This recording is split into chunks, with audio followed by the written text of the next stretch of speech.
Hello, I'm Lee Carroll. So I invite you to close your eyes and take a deep breath and allow all the knowledge and information of the day to filter in and settle into your body, and just release everything for right now so that you can bring yourself to the present moment.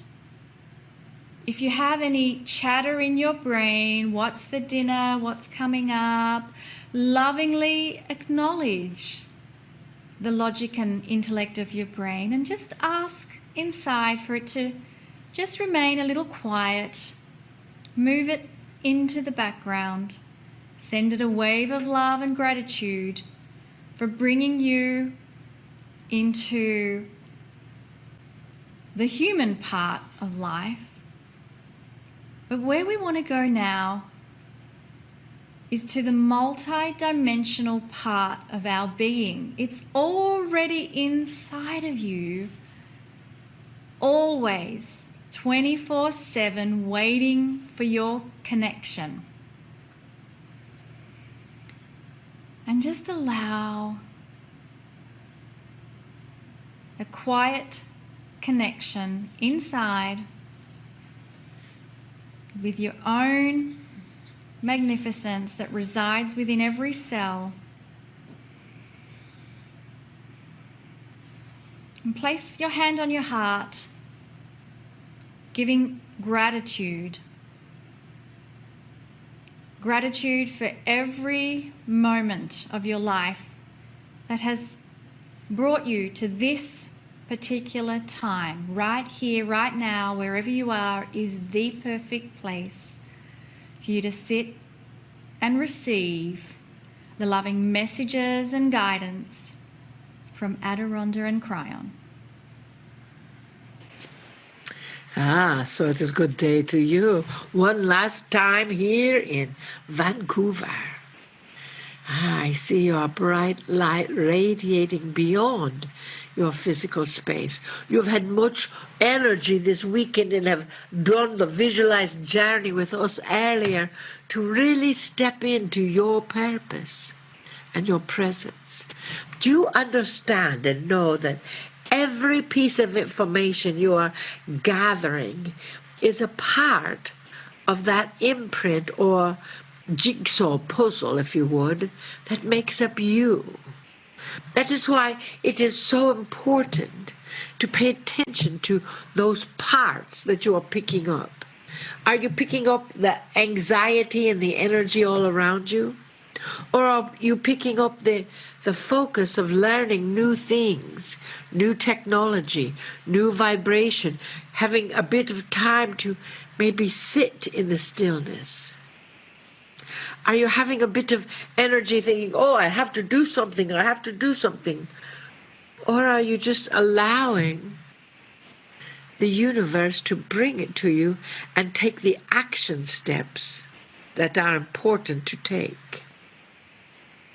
You see, if you have an organization and you have a wonderful meditation every morning with all of the employees in your organization, and you gather them together and you meditate and you visualize where you wish the company to go, and you see it all and you feel it all, and then you get up and you go on about your daily business, not paying any attention to the things that came in during your meditation, not taking any action from the steps that were provided you by Spirit, by the universe, by God, if you would, then your company will move a bit slower and will not be maybe as profitable as you would choose it to be.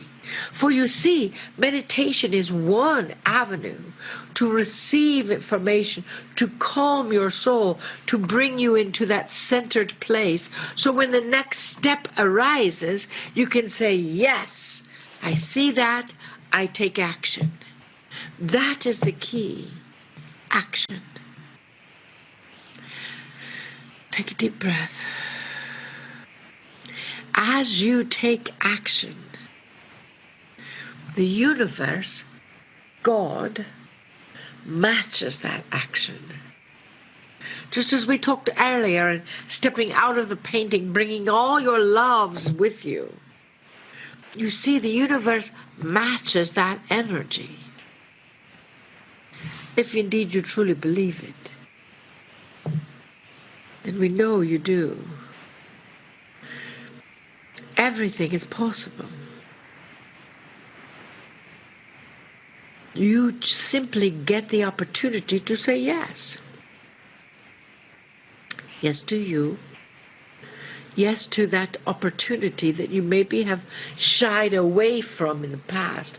For some reason, we do not know why, someone told you that you were not able to do that, even though it may have been a lifelong dream.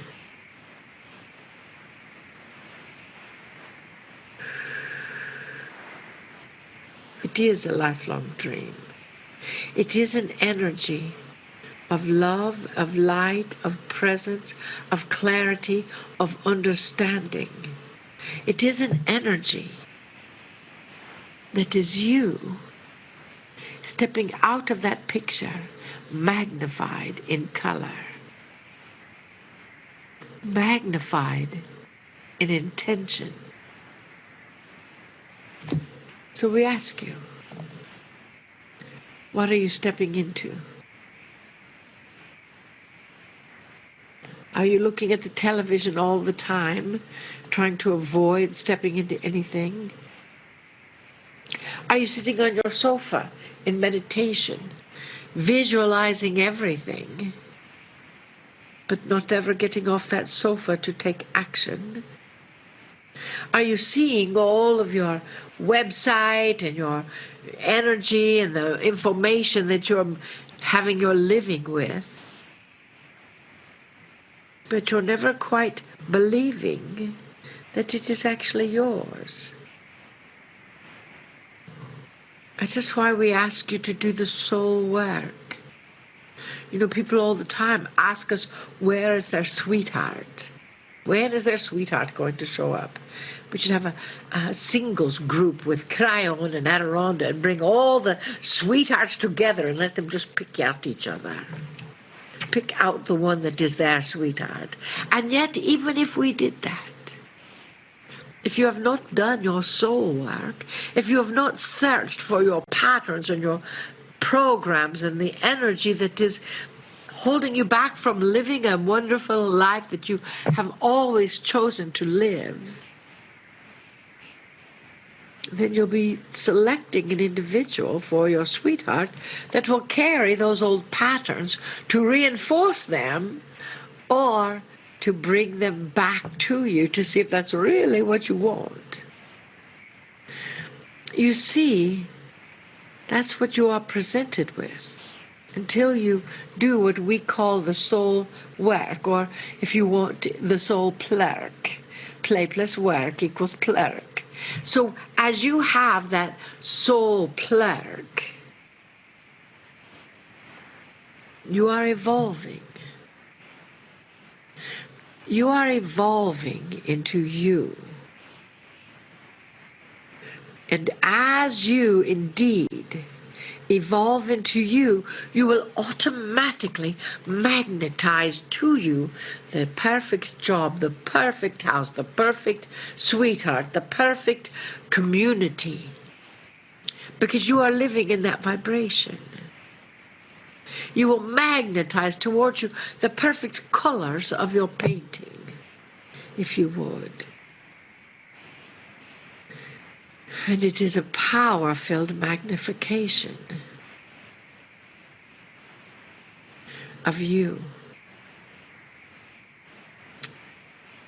Dearest beings of light, we implore you to remember your magnificence. We tell you all the time how wonderful you are. It's time for you to believe it. What is your purpose in this life? What are those things that you are choosing to surround yourself with? Everything is possible. Set your intention and step out of your painting and bring that energy with you.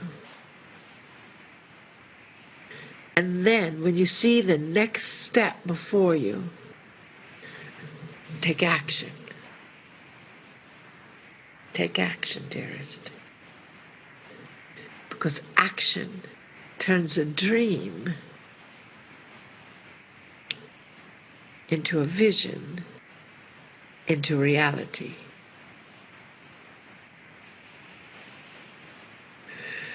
We love you deeply, dearest.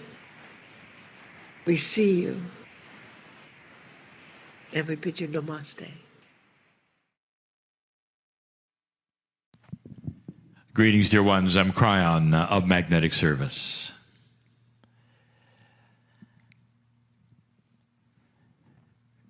This is the fourth channel of this particular weekend. And the channel accompanies an idea. The idea is this: that the human being has not been exposed to a full truth. And the portion of that which has not been exposed comes with consciousness evolution. And that is what is at hand at the moment for humanity. Especially those who would consider themselves old souls are starting to receive information that has always been there, but has been at a level which has been difficult to imagine is even there. The levels that are there, you have had exposed by so many gurus, or perhaps intuitive healers, or those who can read your Akash, or any of those that go beyond that which you consider reality. And that's what's going on. That theme will continue right into that which we call the Circle of 12. Because it's an exposure of new energy. Not really new energy, but new to you. Or at least energy you didn't expect. And the kind of energy that I'm talking about will be that of enablement. Enablement. Where everything that you have done so far, it brings you closer to that which is your higher self, or even the spirit of the Creator, becomes enhanced and more powerful. It makes all the things that you've been trying to do, all the prayers you've given, so much more succinct and coherent with that which is all that is. Kryon, you speak in metaphors. That's because you don't have a multi-dimensional sight yet, dear ones. You live in a very small and shallow reality compared to the real reality that is there. And we've discussed that even in these last 2 days. One of the attributes that's so interesting to many is the reality that you live in compared to perhaps the next dimension. Esoteric people constantly are pushing the envelope. In reality, they say, well, this is real, but we can go beyond that and we're moving to this or that dimension. Even you, folks, even you, dear ones, really don't understand that you're not pushing into the next dimension. You're pushing into all of them. You go from that which is your reality and you step into something you didn't expect. And that's the majesty of the creation of you, your soul. So let's talk about something that is a little more personal. I want to talk about transition. Transition from one reality to another, but not the Circle of 12 transition. I want to talk about I want to talk about the transition to the other side of the veil. I want to talk about death. It's such an ugly word. death. That whole idea of death carries with it a termination of everything that is. And it isn't.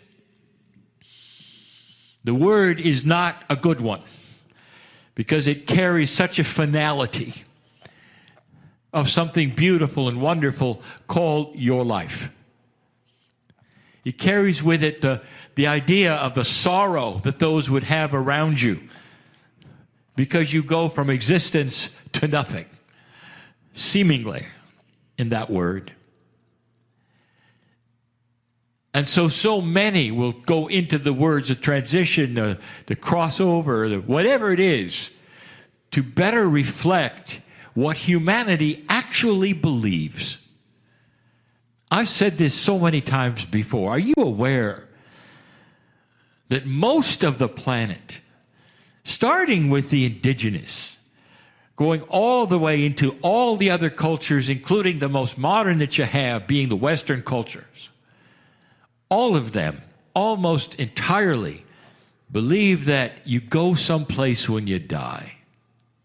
That is intuitive, dear ones, because it's built into your soul. No matter what that belief system or the religion you have has you moving into another place when you pass from this one. That's very telling, is it not?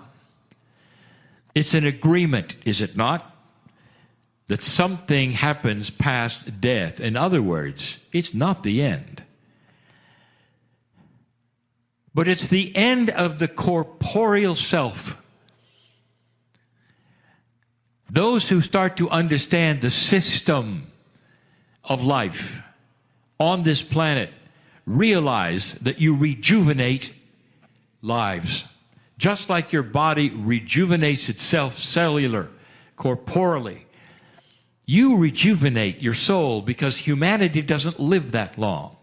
You come back and you work the puzzle of light and dark on this puzzle, on this planet. You work it again, but you're not gone.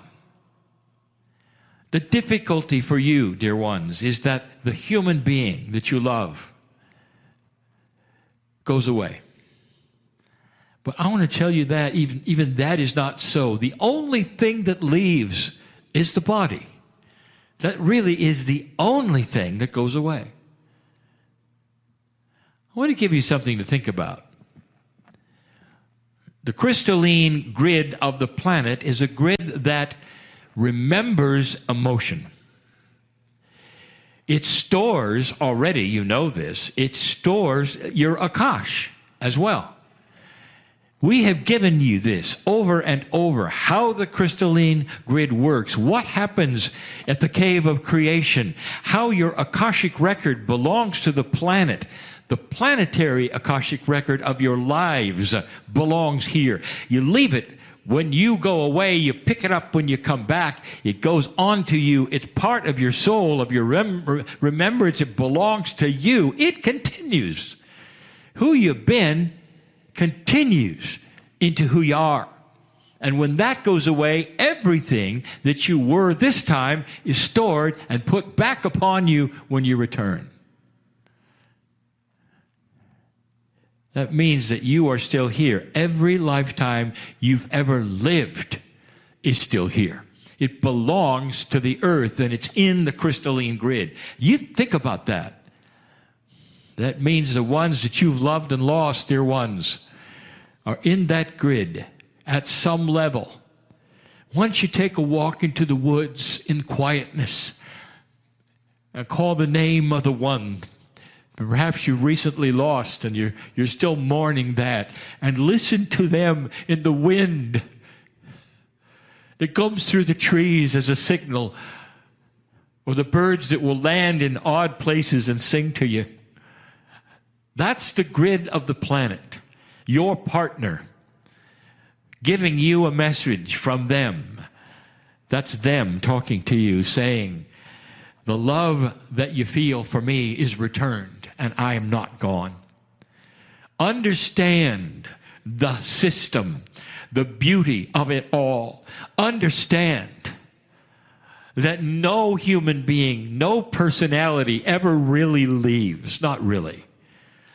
Only the corporeal body is dead. That is the only thing. The consciousness of the individual stays. In the healing premiere, I did something on purpose. I wanted you to see it. Not all of you did. But I won't then go back to it except to say, there's a room. In that place where I took many to, there's a room. And the audience which was watching you in that room, in that situation, in that metaphor, when you're sitting in the chair, every seat was filled with a past life of you. You can't picture that unless they're separate. They're not a amalgamation of the yous for many lifetimes. They stand separate, apart, personality, looks, who you were, what you looked like, what you did. That's in the Akash. That's in the planet. It doesn't go together in some mishmash of past lives that you have to think about and look at. They're separate, dear ones. They're looked at in an amazing separateness because every single human is honored for that life. It stays here to be honored. I want to tell you something about what happens in transition. For those of you who've had a beautiful near-death experience, a beautiful near-death experience, where you come back from the threshold of death and it changes what you do for the rest of your life, you're not a very, very minor group. There's a lot of you on this planet who've had this experience. In some cultures, you can't even talk about it. In some, you can do more than talk about it. You can write books about it. But I'll tell you something. We knew you were coming back. That was part of what you do. Some people call it a contract. A contract is not what you think. And we've said this before as well.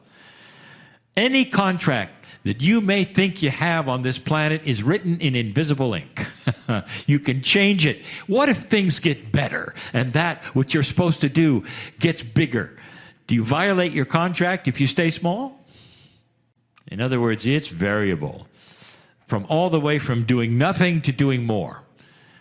But you still have what is called an agreement that if you should awaken, and if things should happen in a synchronistic way, that a pathway is there for you.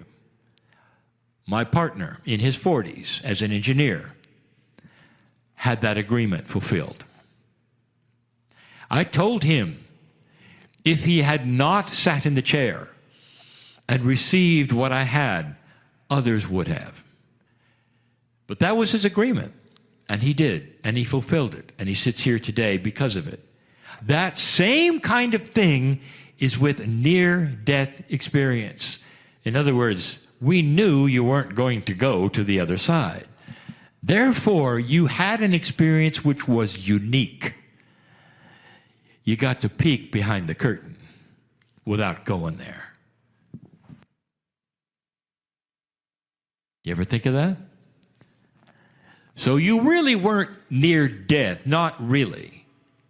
Even if you were pronounced dead on an operating table, we knew you were coming back. And so we got a chance to meet with you briefly so you could see the reality that you don't have now.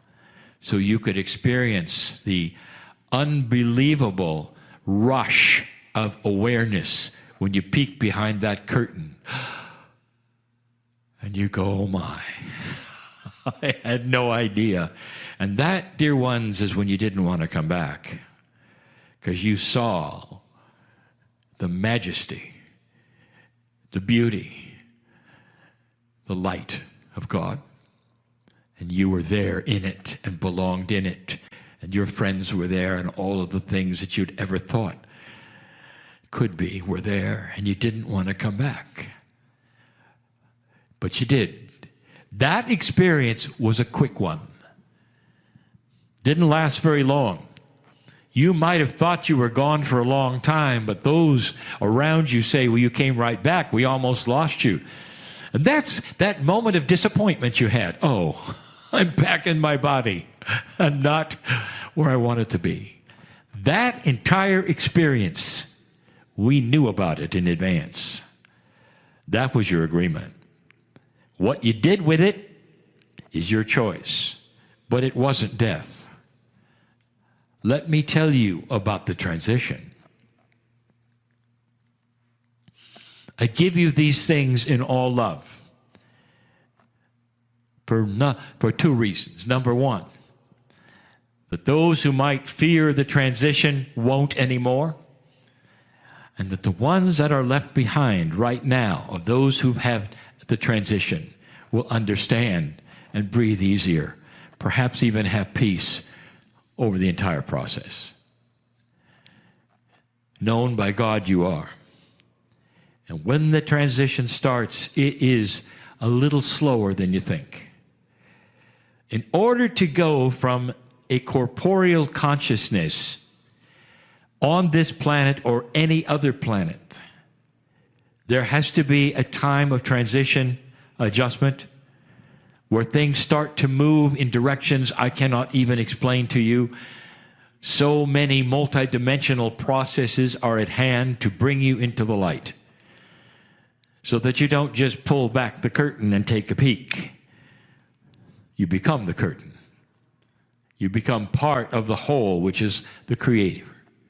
Your soul indeed comes together with all of the others for a while in what we will call the soup of God. And family is there. It takes at least 3 of your earth days for this to happen. This is so intuitive that so many of your belief systems actually have that rule, that there has to be a certain number of days before this or before that, and it has to do with transition, with death. That is how intuitive this is, all around the planet, that it would be part of protocol and doctrine. It's real. It takes at least 3 days. And at the end of that time, there is then a coming together in a way that I cannot explain to you, of all the pieces and the parts that were not part of you when you were here. The pieces and the parts that you missed, that were grand, that were part of all that is, that creates divinity. There is no judgment, dear ones. That is something you created to serve you in so many ways. There is no judgment when you go back to the creative source. You have the grandest, what we would call, party of all.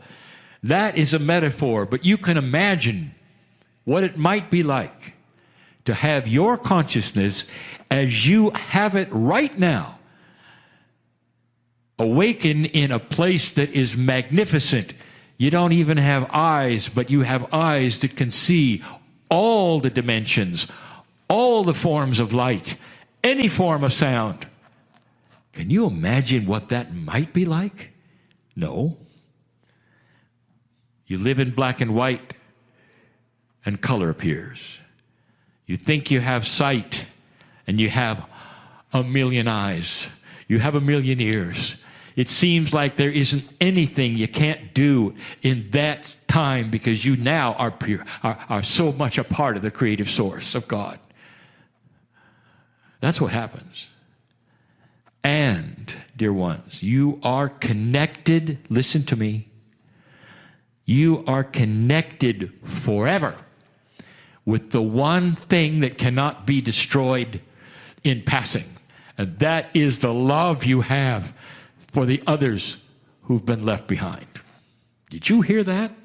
You don't go off into a place that is so far away from who you've left behind. You just don't, and you never did. Being in a multidimensionality is also being here. This is part of the dimensionality. Those who've lost loved ones know that you get the dreams, you get the visions. You could even smell them sometimes. That ought to tell you they're not gone. They simply changed. That's all there is. Not only that, they're still part of their remembrance in the crystalline grid. Death is not what you think. It just isn't. And then after an appropriate amount of time, and every single soul is different, comes the reincarnation, as you have called it. You come back. But you don't just come back.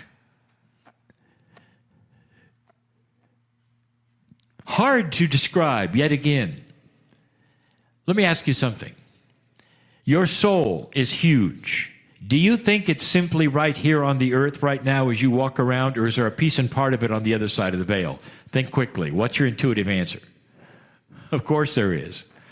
So if there are pieces and parts on the other side of the veil, are you aware they might be in a planning meeting discussing who your child might be when they come back? Or who you might meet, or all of these agreements that souls have when you start to cooperate in coherence with the reality that you have. In other words, you are able, through your consciousness and intent, to steer yourself into a place that is benevolent and has good things there, including your healing. We've told you that before. What a concept. You create your own reality with your intent. But it has to do also with agreements you're making with people who are alive on the planet. Their soul is also on the other side of the veil. Are you getting the picture? So here you are on the other side of the veil, meeting with those, having an agreement with those of how best to serve the planet when you come back. What family you will be in, what culture you will be in, most often the same one you left, so you're comfortable. What gender you might be, which is most often the one you left with, so that you'll be comfortable. And in you come. If you don't believe this, let's ask a mother who has more than one child.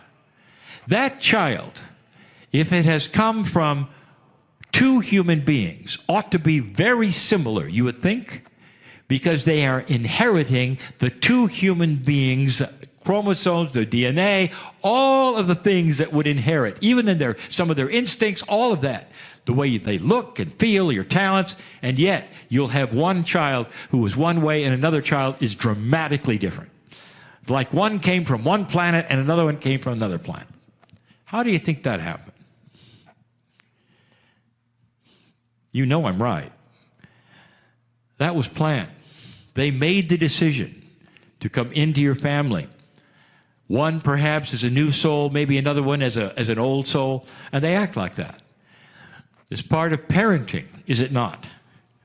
To be aware of that and be able to deal with the changes and the differences between the personalities and the maturity, akashically, of your children.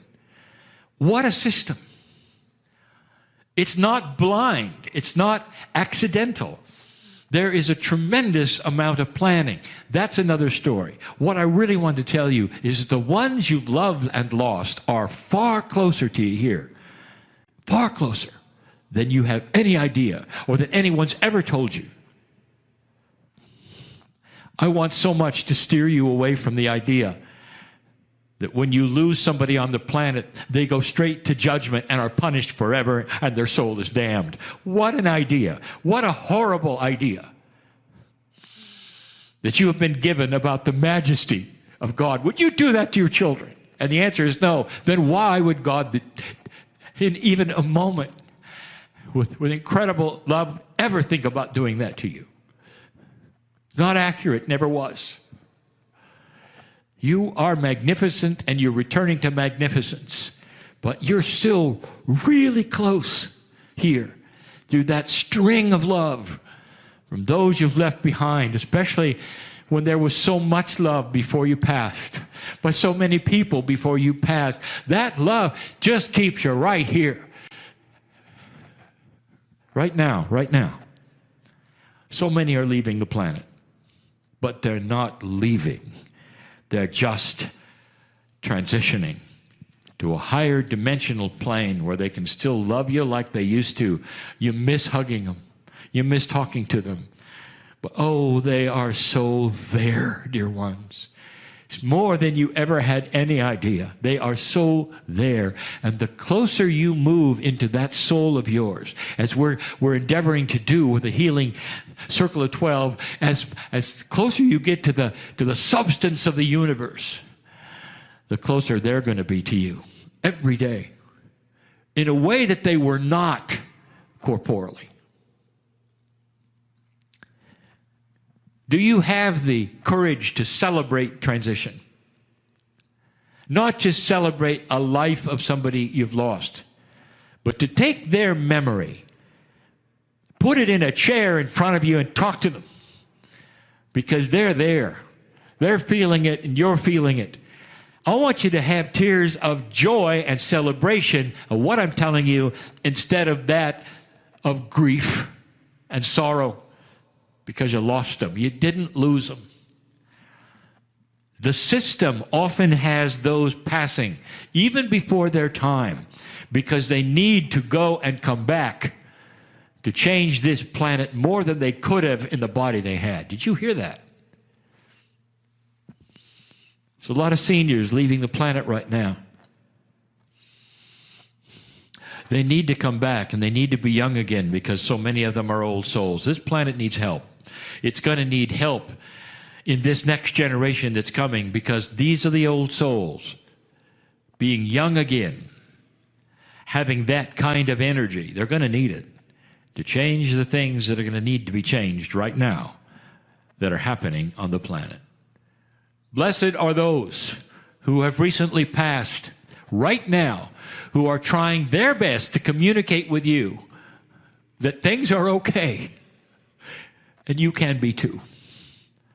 That the love will never change. And that is what links you on both sides of the veil in a way that you really had not seen before or known about before.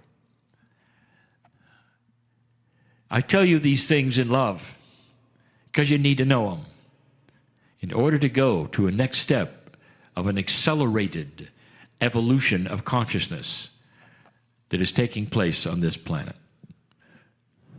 That's what I tell you today. Oh, there'll be more. New information coming about how things are so different than you think. Good news, all. Relax, dear ones. Be peaceful in what's coming. And so it is. Hello, I'm Lee Carroll. You know,